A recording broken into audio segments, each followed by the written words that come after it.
Best short story. Chanchala भाभी के स्वभाव में जरूरत से कुछ ज्यादा मिठास थी जो शुरू से ही मेरे गले कभी नहीं उतरी, लेकिन घर का हर सदस्य उनके इस स्वभाव का मुरीद था। वैसे भी हर कोई चाहता है कि उसके घर में गुणी, सुघड़, सबका ख्याल रखने वाली और मीठे बोल बोलने वाली बहू आए।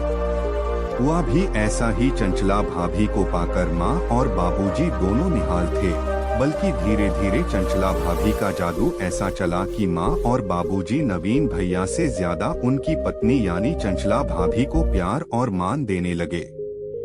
कभी बुलंदियों को छूने का हौसला रखने वाले, प्रतिभाशाली और आकर्षक व्यक्तित्व वाले नवीन भैया अपनी ही पत्नी के सामने फीके पड़ने लगे। मेरे 4 भाई बहनों में सबसे बड़े थे मयंक भैया, फिर सुनंदा दी, उसके बाद नवीन भैया और सबसे छोटी थी मैं। हम चारों भाई बहनों में शुरू से ही नवीन भैया पढ़ने में सबसे होशियार थे, इसलिए घर के लोगों को भी उनसे कुछ ज्यादा ही आशाएं थीं। आशा के अनुरूप नवीन भैया पहली बार में ही भारतीय प्रशासनिक सेवा की मुख्य लिखित परीक्षा में चुन लिए गए और उस दौरान मौखिक परीक्षा की तैयारियों में जुटे हुए थे, जब एक शादी में उनकी मुलाकात चंचला भाभी से हुई। निम्न मध्यवर्गीय परिवार की साधारण से थोड़ी सुंदर दिखने वाली चंचला भाभी को नवीन भैया में बड़ी संभावनाएं दिखी या वाकई प्यार हो गया, किसे मालूम। लेकिन नवीन भैया उनके प्यार के जाल में ऐसे फंसे कि उन्होंने अपना पूरा कैरियर ही दांव पर लगा दिया। उनसे शादी करने की ऐसी जिद ठान ली कि उसके आगे झुककर उनकी मौखिक परीक्षा के तुरंत बाद उनकी शादी चंचला भाभी से कर दी गई। मयंक भैया के पटना से हटते ही बाबूजी की चिंता नवीन भैया के परिवार के लिए कुछ ज्यादा बढ़ गई थी। अभी तक बड़े भैया एक परिवार की तरह सबको संभाले हुए थे। घर से बाहर निकलने पर कई तरह के खर्चे बढ़े, फिर भी अंश और अंकित की पढ़ाई का पूरा खर्च भेजते रहे। लेकिन बाबूजी संतुष्ट नहीं थे। वे नवीन भैया के परिवार की निश्चित आय की व्यवस्था करना चाहते थे। नौकरी से अवकाश प्राप्त करने के बाद उन्होंने एक मार्केट कॉम्प्लेक्स बनवाया था, जिससे उनकी अच्छी खासी आमदनी हो जाती थी। उन्होंने उस मार्केट कॉम्प्लेक्स को मयंक भैया के मना करने के बावजूद चंचला भाभी के नाम कर दिया। मयंक भैया चाहते थे कि वह मार्केट कॉम्प्लेक्स नवीन भैया के नाम हो, लेकिन बाबूजी के लिए तो नवीन भैया एक गैर जिम्मेदार और निकम्मे इंसान थे। उनकी बहू ने उनके दिमाग में यह बात बिठा दी थी। मयंक भैया के हटते ही चंचला भाभी ने माम बाबूजी की जिम्मेदारी के साथ साथ उनकी सारी आमदनी भी अपनी मुट्ठी में कर ली थी। फिर भी हम सभी चंचला भाभी के इस तरह सब कुछ संभाल लेने से माम बाबूजी की तरफ से चिंता मुक्त हो गए थे। अक्सर बाबूजी मयंक भैया को फोन कर नवीन भैया की गैर जिम्मेदाराना हरकतों से अवगत कराते रहते। इतने दिनों बाद भी बाबूजी यह नहीं समझ पा रहे थे कि नवीन भैया को फटकार के बदले अपनों के प्यार और सहानुभूति की कितनी जरूरत है। वह जनवरी की ठिठुरती शाम थी। हम सभी शाम होते ही उस हाड़ कंपा देने वाली ठंड से बचने के लिए एक कमरे में आग जलाकर बैठे गपशप कर रहे थे। तभी फोन की घंटी बजी। फोन उठाते ही माँ ने रोते रोते बताया, बाबूजी की तबीयत बहुत खराब है, उन्हें आईसीयू में भर्ती कराया गया है। माँ को आश्वस्त कर हम फौरन पटना के लिए रवाना हो गए।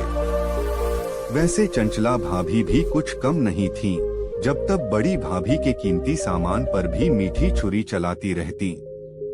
कभी कहती, हाय भाभी, कितने सुंदर कर्णफूल आपने बनवाए हैं, इन पर तो मेरी पसंदीदा मीनाकारी है। मैं तो इनके कारण लाचार हूँ, इन्होंने इतनी छोटी छोटी चीजों को भी मेरे लिए दुर्लभ बना दिया है। झट बड़ी भाभी अपना बड़प्पन दिखाती, अरे नहीं चंचला, इतना मायूस मत हो तू, इन्हें रख ले, मैं अपने लिए दूसरे बनवा लूंगी। पहले वे मना करती, नहीं नहीं भाभी, मैं भला इन्हें कैसे ले सकती हूँ, ये आपने अपने लिए बनवाए हैं। बड़ी भाभी जब जिद कर उन्हें थमा ही देती तब बोलती, मैं खुश हूँ कि मुझे आप जैसी जेठानी मिली। भला इस दुनिया में कितने लोग हैं जिनके दिल आपके जैसे सोने के हैं। आप मुझे छोटी बहन मानती हैं तो पहन ही लूंगी। चंचला भाभी की तारीफ सुनकर बड़ी भाभी फूलकर कुप्पा हो जाती। सुनंदा दी जब भी चेन्नई से आती सबके लिए साड़ियां लाती। यह सोचकर कि नवीन तो शायद ही चंचला के लिए अच्छी साड़ी ला पाता होगा, सबसे पहले चंचला भाभी को ही साड़ी पसंद करने को बोलती और चंचला भाभी अक्सर दो साड़ियों के बीच कंफ्यूज हो जाती कि कौन सी साड़ी ज्यादा अच्छी है। तब सुनंदा दी इसका हंसकर समाधान निकालती, तुम दोनों ही साड़ियां रख लो। जितना जादू चंचला भाभी के मधुर वचनों का घर के लोगों पर बढ़ता जा रहा था, उतना ही नवीन भैया अपने घर में बेगाने होते जा रहे थे। नवीन भैया की शादी के समय बाबूजी ने छत पर एक कमरा बनवाया था। उसी कमरे में नवीन भैया और चंचला भाभी रहते थे। जब भाभी नीचे का काम खत्म कर सोने जाती तब सीढ़ियों से दरवाजा बंद कर लेती। एक बार देर रात तक पढ़ते पढ़ते मैं बुरी तरह थक कर आंगन में आ बैठी। सामने सीढ़ियों का दरवाजा खुला देख मैं ठंडी हवा का आनंद उठाने छत पर आ गई। तभी चंचला भाभी की कर्कश और फुफकारती हुई धीमी आवाज सुन जैसे मेरी रीढ़ की हड्डी में एक ठंडी लहर सी दौड़ गई। नवीन भैया को चंचला भाभी किसी बात पर सिर्फ डांट ही नहीं रही थी, अपशब्द भी बोल रही थी। फिर धक्का मुक्की की आवाज सुनाई पड़ी। उसके तुरंत बाद ऐसा लगा जैसे कुछ गिरा। मेरा तो यह हाल हो गया था कि काटो तो खून नहीं। हम सभी घर से निकले ही थे कि नवीन भैया बीच रास्ते में आ खड़े हो गए। मयंक भैया के कार रोकते ही वे दौड़कर आए और भैया का हाथ थामते हुए बोले, भैया मुझे अकेला छोड़कर मत जाइए, मैं आप लोगों के बिना जी नहीं सकूंगा। भैया कुछ बोलते उसके पहले ही भाभी गाड़ी से उतर नवीन भैया का हाथ थाम अपने बगल में बैठाते हुए बोली, चलो तुम मेरे साथ चलो।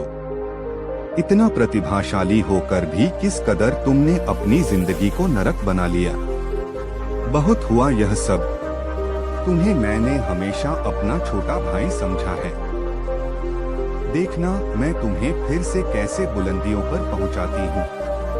जितना तुमने जिंदगी में चाहा होगा उसका चौगुना तुम पाओगे, यह तुम्हारी भाभी का तुमसे वादा है।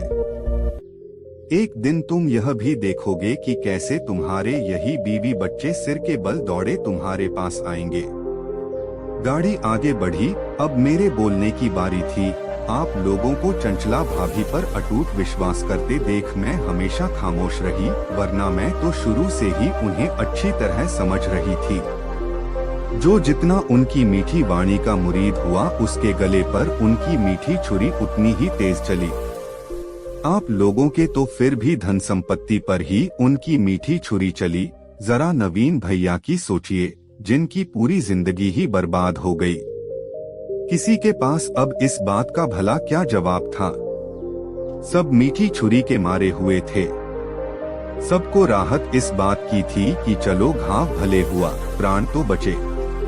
शायद इसीलिए उस विषम परिस्थिति में भी सबके चेहरों पर मुस्कुराहट छा गई। नवीन भैया द्वारा बताए पते पर सीधे अस्पताल पहुँचे। वार्ड के बाहर ही नवीन भैया और माँ बैठे मिले। चंचला भाभी कहीं नजर नहीं आ रही थीं। हम लोगों को देख माँ को थोड़ी तसल्ली हुई।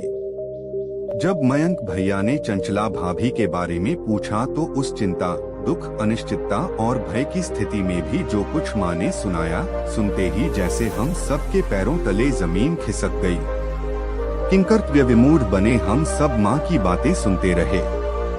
माँ ने बताया, जब बाबूजी को दिल का दौरा पड़ने से अस्पताल में भर्ती करवाया गया, आनन फानन डॉक्टरों ने लाखों के खर्चों की फहरिस्त थमा दी। हमेशा की तरह जब माँ ने चंचला भाभी से पैसा निकालने के लिए कहा तो उन्होंने थोड़े से पैसे निकाल कर देने के बाद यह कहकर पैसे निकालने से मना कर दिया कि अकाउंट में पैसे हैं ही नहीं।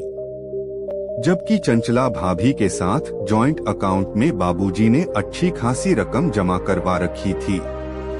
1 मिनट में चंचला भाभी ने माम बाबूजी के अटूट विश्वास की धज्जियां उड़ाकर रख दी थी। मां ने धैर्य से काम लेते हुए मकान और उसके बगल वाले जमीन के कागजात बाबूजी से मांगे ताकि उन्हें गिरवी रख पैसों का इंतजाम करें। तब उन्हें पता चला दुकान की रजिस्ट्री के समय वे सब भी चंचला भाभी ने अपने नाम करवा लिए थे। परिस्थिति को देखते हुए हम सब ने अभी मां को चुप रहने की सलाह दी और खुद भी खामोश रहे। मयंक भैया ने सारे खर्च संभाल लिए थे, पर डॉक्टरों की लाख कोशिश के बाद भी बाबूजी को बचाया नहीं जा सका। बाबूजी की 13वीं तक इस बारे में सब चुप रहे। जब सारे रिश्तेदार चले गए, मयंक भैया ने चंचला भाभी को बुलवाकर मां द्वारा लगाए गए आरोपों की सत्यता जाननी चाहिए। तब बिना किसी संकोच के मां द्वारा लगाए गए सारे आरोपों को सही बताते हुए वे बोली, हाँ, मैंने ऐसा किया है क्योंकि मैं नहीं चाहती कि मैं और मेरे दोनों बच्चे हमेशा आप लोगों के मोहताज रहें। उनकी आंखों में एक अजीब सी हिंसक ईर्ष्या धधक उठी, जिसे देख भैया ने समझाना चाहा कि तुम ऐसा क्यों सोचती हो कि हम सब तुम्हारे अपने नहीं हैं। भैया की बातें सुनते ही वे और भी भड़क उठी। हमेशा से सीधी सादी दिखने वाली चंचला भाभी ने एकाएक बहुत उग्र रूप धारण कर लिया। कहीं बहस में रिश्तों की मर्यादा न टूट जाए, यह सोच मयंक भैया खामोशी से मां के बचे खुचे सामान और गहने समेत हम सबको साथ रांची ले जाने के लिए कार में आ बैठे।